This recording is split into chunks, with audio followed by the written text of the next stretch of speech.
Свиреха клаксони, денят беше сив, но моите мисли търсеха някой свят див. Градът ме затваряше в каменна клетка, душата се блъскаше в тежка решетка. Бягам от сивия прах и бетон, планината днес е моят нов дом. Вятърът хладен, умората ми е, тясна пътека пред мене се вие. Пресичам потоци, катеря скали, над мене в небето се реят орли. Вървя задъхан под планинския пек, пътеката минава през хвойна и клек.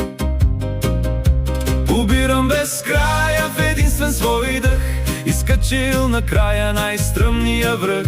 Забравям напълно за сивия град.